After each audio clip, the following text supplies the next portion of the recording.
täna ma lähen ühe kohaliku Linda juurde Hawaii toite kokkama ja kuna Siimul on ikkagi veel köha ja ta köhib nagu mingi hobune, siis ilmselgelt ta sinna ei tule, nii et ma lähen täitsa üksinda. Ja Linda kokkamiskursused toimuvad tema enda kodus ja ta asub Diamond Headi juures, nii et päris põnev. Väga äge on näha kellegi kohalikku kodu. Igal juhul lähme vaatame, nii põnev.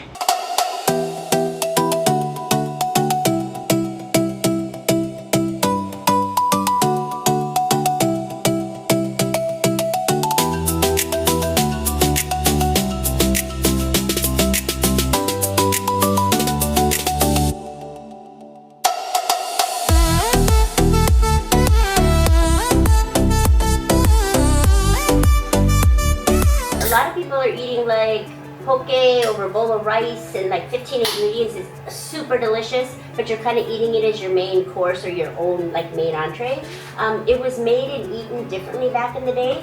We didn't have all those ingredients. We didn't even have rice on the islands here until Asians came over here with rice, and so it was super simple. It was like only 3 ingredients. The local Hawaiians would fish along the shorelines of our islands, and they would mostly fish there because we didn't have huge fishing vessels that took them out to the deep seas to get the big stuff yet.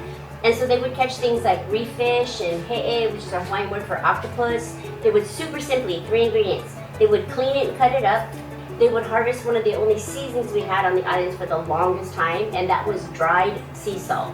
So the ocean water would hit the cliff sides of our island, the sun would dry it, it would crystallize. They would pull it off, sprinkle it on the cut, clean fish, and then they would pull something out of the ocean. You guys are going to try it today. It's only indigenous to the Hawaiian Islands, and it is called ogo or limu, which is a type of seaweed that's just from here. Okay. And then we didn't eat it like as like my own main entree. We actually ate it as more of a shared dish.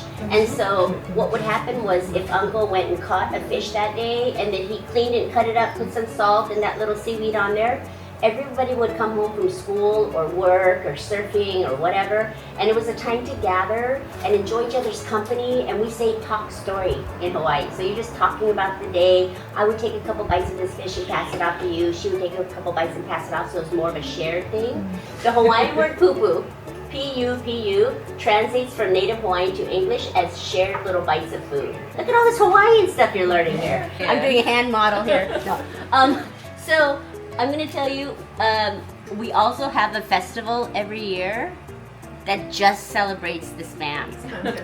It's called the Spam Jam. Yep. Oh, I forgot to tell you something. Did you know that pigs are in the top 5 smartest animal breeds? Yeah. Like all up in your junk. To the islands, and they were actually trained as day laborers because they knew that. Who's good at slicing avocado? Oh, we do lots of like, little thin slices, and we'll put them on 2 plates just because it's going to be part of our stuff. Poser stuff. You guys know what poser is? That usually comes from something called mirin. Have you guys heard of mirin? Mirin is a sweetened Japanese cooking rice wine. So it's kind of like taking like sake, adding a little sweetener to it and cooking it down. A lot of my Japanese friends just say, hey, you can just use regular old table sugar too. So we're just gonna put in just a little bit of sugar. Oil in the pan, a little. And then I'm going to just pour a little bit in the pan. And you only use the heat as you need it. If it's cooking fast like it is right now, then just take it off the heat, okay? And then watch this. I'm gonna take my chopsticks, just roll it down to the other end. Salt water.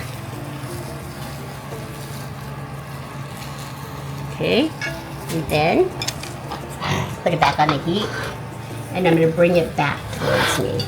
Now that's just one layer.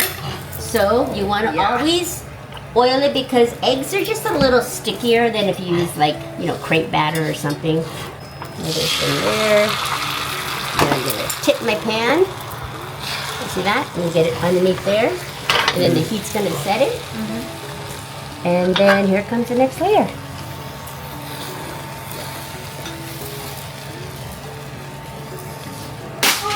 Talking about. Yeah. So I'm going to take some rice and put it in my base. Take my top, smash it down, and then I got myself, oops, a little bit. It's okay, it'll get smashed again. then I got myself a little base. If I did nothing to this, this would still be considered a spam musubi because it just means, a musubi because it just means pressed rice. But I'm not doing nothing. Look at all the stuff you prepared for me. So I'm gonna put some furikake in here because that's what I like. And I'm gonna put a piece of spam in here. Then, you can do whatever you want, but I'm gonna put some egg.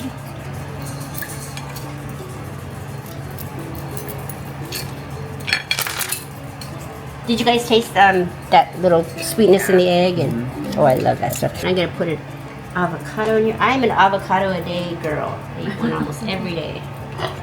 Okay, and I'm gonna put. Oh, if you have never tried these Japanese shimeji mushrooms, you can just grab a mushroom and try it too. Yeah, they're so good, aren't they? Yeah. Then I like the crunchy stuff, so I'm gonna put a little bit of shallots on here, and then a little bit of garlic. I know. And then I'm gonna put more rice. And you guys are like, what? No way, no can. Can. Watch this.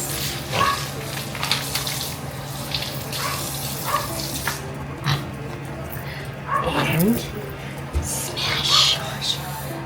Look at that. Look at that. Definitely a deluxe one. It's your musubi. There's no right or wrong way to make it, okay? You can put crunchy stuff on top, but I'm gonna use black goma, which are black sesame seeds, but that's just me. You can do whatever you want, or you can just leave it alone. Black sesame seeds. So, this is the best part. You're gonna take the top, press down, pull up the sides. Wow. Okay? Then to take the top off, I usually just kind of slide it off the top of that. Look at that. Perfect.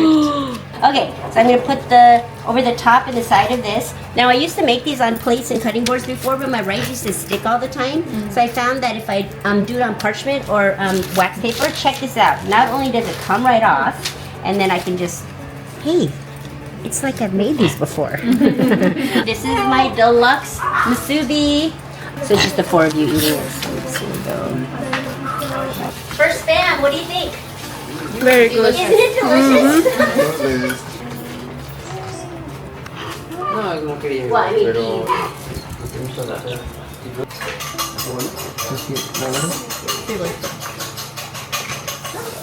I know, don't let her step.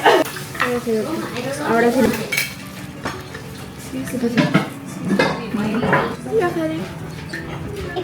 How all that egg is hitting the flour, and then wet hand, no worries, got a dry one.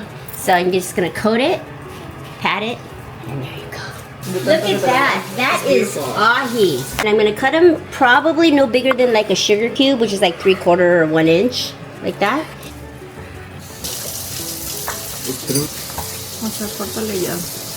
And then I'm gonna put a little bit of shoyu in this one. And a little bit of sesame oil. This is tobiko. Tobiko is a flying fish roll. I love this stuff. It's like the texture. Pop, pop, pop. It's like, I love this stuff. So, you see stuff in here? I'm gonna use a Japanese chili called ichimi. Ichi in Japanese just means one. It's one single spice, which is a crushed chili pepper. Asian section too. And this, we use this a lot for like, you know, ramen and everything. Just one more drop. Okay. Then the last thing I'm gonna put in here is this. This is called Hawaiian salt. Now I am using a red Hawaiian salt. It's called alae. Alae means red clay in Hawaii. And take a cube of fish and try it. Like the sesame oil in Hawaii. And some sesame seeds. And then I like to use, so I'm using sweet onions, okay? They just happen to grow really well in volcanic Hawaiian soil. So put just a little bit of fresh garlic in here.